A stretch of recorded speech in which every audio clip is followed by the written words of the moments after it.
Pwede maging milyonaryo ang kahit na sino basta consistent sa pag-invest. Yes, and even you. And this is what can happen when you invest consistently. Una sa lahat, nagkakaroon ng power ang pera mo dahil sa tinatawag nating compound interest. Ibig sabihin, kumikita ang investment mo tapos yung kinikita mo, kikita ulit over time. Parang snowball effect.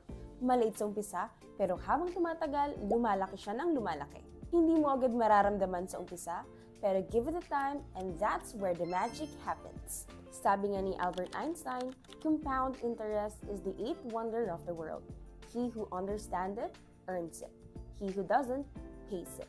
Kaya kung consistent ka nag-i-invest, you're setting yourself for a long-term growth. Pangalawa, nabubuo ang habit ng financial discipline.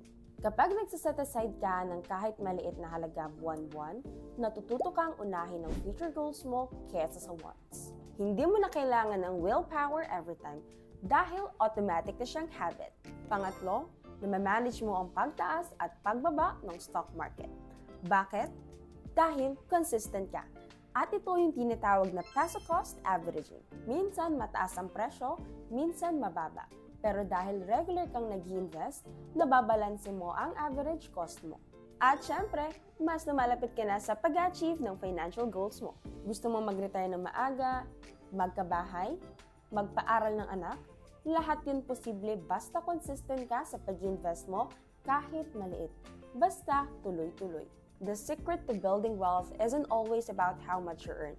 It's about how much you keep and how consistent you are with investing.